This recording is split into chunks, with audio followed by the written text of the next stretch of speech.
நான் தான் உங்களோட ஏபி. ஸோ இன்னைக்கு கிட்டத்தட்ட ஃபைனலாக ஐஎம்எஃப் வந்துட்டு பாகிஸ்தானுக்கு $1 பில்லியன் அமௌண்ட்டை வந்துட்டு நாங்கள் சாங்ஷன் பண்ணிடுறோம், உனக்கு அப்ரூவல் பண்ணிடுறோம்டா அப்படின்னு சொல்லி ஐஎம்எஃப் சைட்லேருந்து வந்துட்டு $1 பில்லியன் அமௌண்ட்டு, எவ்வளோப்பு $1 பில்லியன் கிட்டத்தட்ட வந்துட்டு அந்த அளவுக்கான ஒரு மிகப்பெரிய ஒரு அமௌண்ட்டை லோனாக வந்து ஐஎம்எஃப் வந்து பாகிஸ்தானுக்கு கொடுத்துருக்காங்க.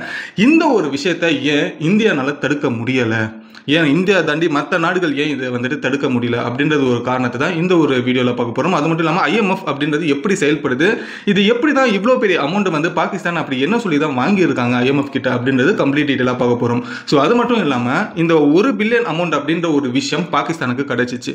இப்போ இதை வச்சுக்கிட்டு அவங்க என்னெல்லாம் பண்ணுவாங்க அப்படின்றது ஒரு விஷயம் பார்க்கும்போது, இந்த ஆப்ரேஷன் சிந்தூர் அப்படின்னு சொல்லப்படுற ஒரு ஆப்ரேஷன் இந்தியா சைட்லேருந்து நடத்தும் போது கிட்டத்தட்ட 9 டெரரிஸ்ட் கேம்பை நம்ம அட்டாக் பண்ணோம். ஸோ அதில் வந்துட்டு இறந்தவங்களுக்கு, அதே போல் அவங்க பாகிஸ்தான் சைட்லேருந்து டிஸ்ட்ராய் ஆகப்பட்ட ஏர்பேஸாக இருக்கட்டும், இல்லை மிலிட்ரி கமாண்டோவாக இருக்கட்டும், இல்லைனா இந்த ஒரு தீவிரவாதிகள் இருக்கிற கேம்ப், இது எல்லாமே வந்துட்டு நம்ம சிதைச்சிருக்கோம். ஸோ இது எல்லாமே திரும்பி ரீபில்டு பண்ணுறதுக்கான வாய்ப்புகள் இருக்குது. அவங்க இழந்த ஆயுதங்களை மறுபடியும் வேற ஒரு நாடுகள்லேருந்து வாங்கிறதுக்கான வாய்ப்புகள் இருக்குது. ஸோ லிட்ரலி இப்போ இப்படி தான் நடக்கிறதுக்கான வாய்ப்புகள் அதிகமாக இருக்குன்னு சொல்லி உலக நாடுகள் எல்லாமே இதை பற்றி பேசிக்கிட்டு இருக்காங்க.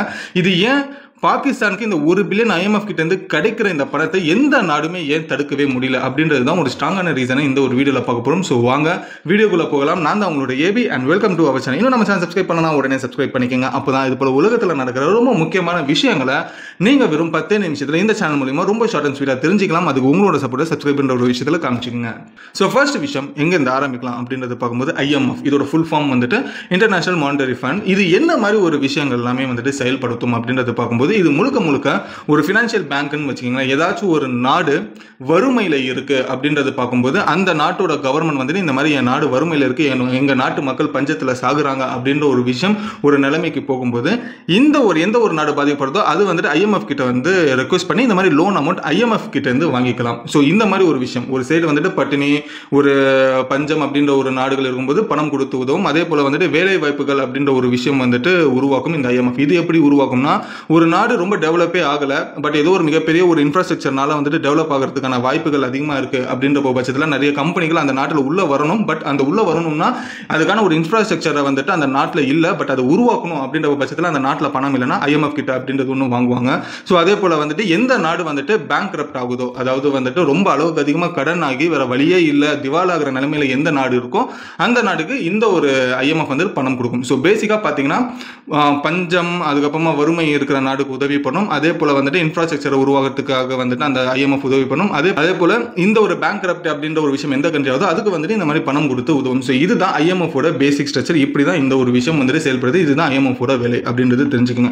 ஸோ இப்போ இது ஐஎம்எஃப் எப்படி செயல்படுது அப்படின்றது நீங்க தெரிஞ்சிருப்பீங்க. இப்போ இந்த ஐஎம்எஃப் அப்படின்ற ஒரு விஷயம் பாகிஸ்தான் என்ன சொல்லி அப்ரோச் பண்ணியிருக்காங்க அப்படின்றது பார்க்கும்போது, பாகிஸ்தான் தான் இருக்கிற நாடுகளில் வந்துட்டு இந்த மாதிரி வந்துட்டு சில ஃபினான்ஷியலாக வந்துட்டு ரொம்ப ஒரு கஷ்டத்தில் இருக்கும். ஸோ எங்களோட இதுவில் வந்துட்டு வாழ்வாதாரத்தை வந்துட்டு எங்களால் அச்சீவ் பண்ணதுக்கு ரொம்ப கஷ்டமா இருக்கு அப்படின்னு சொல்லி தான் இதை வந்துட்டு அப்ரோச் அப்படின்ற ஒரு விஷயம் ஐஎம்எஃப்க்கு பாகிஸ்தான் சைட்லேருந்து பண்ணியிருக்காங்க. ஸோ இந்த ஒரு ரெக்வஸ்ட்டை ஐஎம்எஃப் வந்துட்டு ஏற்றுக்கிட்டு என்ன பண்ணியிருக்காங்கன்னா, கிட்டத்தட்ட $1 பில்லியன் அளவுக்கான ஒரு பணத்தை கடனாக வந்து பாகிஸ்தானுக்கு கொடுக்குறேன்னு சொல்லி ஒரு முடிவு எடுத்திருக்காங்க. இந்த ஒரு முடிவு வெளியில் வந்ததுமே இந்தியா சைட்லேருந்து ஒரு அழுத்தம் அப்படின்றது ஐஎம்எஃப் கிட்ட போயிருக்கு. அந்த ஐஎம்எஃப் கிட்ட இந்தியா என்ன சொல்லியிருக்குன்னா, நீ இந்த மாதிரி $1 பில்லியன் கொடுத்த அப்படின்னாக்கா இவன் வந்துட்டு அவன் நாட்டை வளர்க்க மாட்டான், மேலும் இந்த தீவிரவாதத்தை தான் வளர்ப்பான். அதுவும் இல்லாமல் நாங்கள் ஆப்ரேஷன் சிந்தூரில் வந்துட்டு அழிக்கப்பட்ட எல்லா இடங்களையுமே திரும்பி இவன் ரீபில்ட் பண்ணி அவன்கிட்ட போன எல்லா ஆயுதங்களும் திரும்பி மற்ற நாடுகளில் இருந்து ஆயுதங்களை வாங்கி ஸ்டோர் பண்ணி திரும்பி இந்தியாவை தாண்டா தாக்குவான். ஸோ இதனால ஐஎம்எஃப் நீ வந்துட்டு பணத்தை அவனுக்கு கொடுக்காத, கடன் அவனுக்கு நீ கொடுக்காத அப்படின்னு சொல்லி நம்மளோட இந்தியா சைட்லேருந்து ராஜ்நாத் சிங்கா இருக்கட்டும், அதாவது டிஃபென்ஸ் மினிஸ்டர் ராஜ்நாத் சிங்கா இருக்கட்டும், இந்த மாதிரி இருக்க ஏகப்பட்ட முக்கியமான ஆட்கள் இந்தியா சைட்லேருந்து அழுத்தம் கொடுத்தாலும் பட் அது எல்லாமே ஐஎம்எஃப் கவனிக்காம பாகிஸ்தானுக்கு அப்படின்ற ஒரு விஷயம் $1 பில்லியன் எடுத்து கொடுத்துட்டாங்க.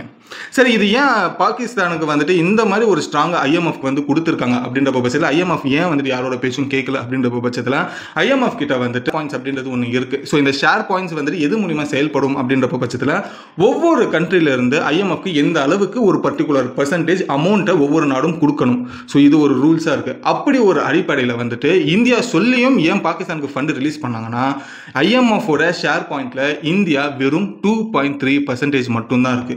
இருக்கிறதுல இது லீஸ்டான ஒரு பர்சன்டேஜ் இந்தியா கையில் வச்சிருக்கிறதுனால ஐஎம்எஃப் வந்துட்டு பெருசாக இந்தியாவோட பேச்சை கேட்கல அப்படின்ற ஒரு விஷயம் கூட சொல்லலாம். ஸோ இது இந்தியா மட்டும்தான் அப்படின்றது பார்த்தீங்கன்னா கம்மியாக இருக்கான்னு பார்த்தீங்கன்னா கிடையாது. இந்தியா விடவே லீஸாக வந்துட்டு பிரேசில் இருக்கு, அதே போல் வெஸ்ட் இண்டீஸில் இருக்கிற மற்ற சவுத் ஆஃப்ரிக்காவில் இருக்கிற மற்ற கண்ட்ரிஸ் எல்லாமே இருக்கு. அப்போ ஐஎம்எஃப்ல பார்க்கும்போது யாரோட கை ஓங்கி இருக்கு அப்படின்றது பார்க்கும்போது யூஎஸ்ஏ, அதாவது அமெரிக்கா தான் ஐஎம்எஃப்க்கு வந்துட்டு கிட்டத்தட்ட 16.4% அவங்களோட பணத்தை உள்ள இன்வெஸ்ட் பண்ணியிருக்காங்க. ஸோ கிட்டத்தட்ட பார்த்தீங்கன்னா 16.4% ஆப்வியஸ்லி யூஎஸ்ஏ தான் ரொம்ப மிகப்பெரிய ஒரு இந்த ஐஎம்எஃப் ஷேர் பண்ணிட்டு தான் கைக்குள்ளே வச்சிருக்காங்க. அதுக்கு அடுத்தது பார்த்தீங்கன்னா ஜப்பான் ஒரு 6% கொடுத்துருக்காங்க. அதுக்கு கீழே பார்த்தீங்கன்னா சைனா ஒரு 5% ஆஃப் அமௌண்ட்டை ஐஎம்எஃப்க்கு வந்துட்டு இன்வெஸ்ட் பண்ணியிருக்காங்க. ஸோ இந்த மாதிரி வரிசைகள் அப்படின்றது வரும்போது இந்த மாதிரி யாருக்கு கடன் கொடுக்கணும் யாருக்கு கடன் கொடுக்கக்கூடாது அப்படின்ற ஒரு விஷயம் பார்க்கும்போது அந்த டைமில் நம்ம ஒரு அப்ரோச் பண்ணோம்னா அந்த அப்ரோச் பண்ணுற இடத்துல ஷேர் பாயிண்ட்டில் நம்ம இருக்கணும். ஸோ அப்படி பார்க்கும்போது பாகிஸ்தானுக்கு $1 பில்லியன் அப்படின்ற ஒரு விஷயம் கொடுத்தாங்க ஐஎம்எஃப் அப்படின்றப்போ இது இந்தியானால தடுக்க முடியாதுன்னு இதிலே நமக்கு தெரிஞ்சிருக்கு. அப்போ யாருனால தடுக்க முடியும் அப்படின்றப்போ சீனா நினைச்சா முடியும், அப்படி இல்லைனா மோஸ்டா அமெரிக்கா நினைச்சா முடியும். ஸோ இப்போ அமெரிக்காவுமே இதுக்கு வந்துட்டு தடுக்கலை அப்படின்ற பட்சத்தில் அப்போ ஐஎம்எஃப் அதுக்கு $1 பில்லியன் அப்படின்றது பாகிஸ்தானுக்கு கொடுத்துட்டாங்கன்னா அடுத்தது பாகிஸ்தான் என்ன பண்ணுவாங்க, நம்ம எது எதெல்லாமே அழிச்சோமோ டிஸ்ட்ராய் பண்ணுவோமோ இந்த ஆப்ரேஷன் சிந்தூர் அப்படின்ற ஒரு பேரில் அது எல்லாமே திரும்பி ரீபில்ட் பண்ணுவாங்க. திரும்பியும் வந்துட்டு அங்கே இருக்கிற மக்களுக்கு வந்துட்டு தீவிரவாதத்தை சொல்லிக் கொடுப்பாங்க பாகிஸ்தான் ஆர்மிஸோ பாகிஸ்தான் கவர்மெண்ட்ஸும். திரும்பியும் வந்துட்டு அதுக்கான ஒரு டெரரிஸ்ட் கேம்ப் அப்படின்றது வளர ஆரம்பிக்கும். திரும்பியும் இழந்த எல்லா ஆயுதங்களும் மறுபடியும் ஒரு அட்வான்ஸ் முறையில் வாங்கிறதுக்கான வாய்ப்புகளும் மற்ற நாடுகள் கிட்ட அதிகமாக இருக்கு இந்த பாகிஸ்தான் ஆர்மி. ஸோ இதை தான் அவங்க திரும்பியும் பண்ணுவாங்கன்றதை தாண்டி அடுத்தது அவங்களோட இன்ஃப்ராஸ்ட்ரக்சரை வளர்க்க மாட்டாங்கன்றது ஒரு நிறைய பேரோட கருத்தாக இருக்கு. இது ஏன் நான் சொல்றேன் அப்படின்றப்போ இந்த ஒரு கான்ஃபிடென்ட்டா பாகிஸ்தானை பொறுத்த வரைக்கும் இது முதல் முறை ஐஎம்எஃப் கிட்ட பணம் அப்படின்றது வாங்கல. இது வரைக்கும் கிட்டத்தட்ட 24 வாட்டி பாகிஸ்தான் ஐஎம்எஃப் கிட்ட இருந்து பில்லியன் கணக்கில் கடனை மட்டுமே வாங்கியிருக்காங்க. அவங்க ஒவ்வொரு வாட்டியுமே சொல்லி கடன் வாங்குறது என்ன அப்படின்னாக்கா பாகிஸ்தான் இன்ஃப்ராஸ்ட்ரக்சரை வளர்க்குறோம், எங்களோட மக்களோட நல்வாழ்வை வந்துட்டு மேம்படுத்துகிறோம் அப்படின்னு சொல்லி தான் வாங்கியிருக்காங்க 24 வாட்டி. இந்த ஐஎம்எஃப் ஹிஸ்ட்ரியிலேயே நீங்கள் பார்த்தீங்கன்னா பாகிஸ்தான் தான் அதிக அளவில் இந்த ஐஎம்எஃப் கிட்ட வந்துட்டு கடன் தொகையை வாங்கிடுறாங்க. இந்த மாதிரி 24 வாட்டி எந்த ஒரு நாடும் ஐஎம்எஃப் கிட்ட பணம் அப்படின்றது வாங்கினதே இல்லை. பாகிஸ்தான் மட்டும்தான் இந்த மாதிரி திரும்பியும் கடன் வாங்கிக்கிட்டே இருக்காங்க அப்படின்ற ஒரு விஷயம் தெரிஞ்சுங்க. ஸோ இந்த 24 வாட்டியும் வாங்கியும் அந்த பாகிஸ்தானில் இருக்கிற மக்களோட வாழ்க்கையும் மேம்படலை, அதே போல் பாகிஸ்தானில் பெருசாக எந்த ஒரு இன்ஃப்ராஸ்ட்ரக்சரும் இது வரைக்குமே பண்ணலை. பட் அப்படி இருக்கும்போது இப்போ மட்டும் வாங்கி அவங்க என்ன நாட்டை என்ன வளர்க்கவா போகிறாங்க அப்படின்றது தான் எல்லாரோட கேள்வியாகவும் இது இருக்குது.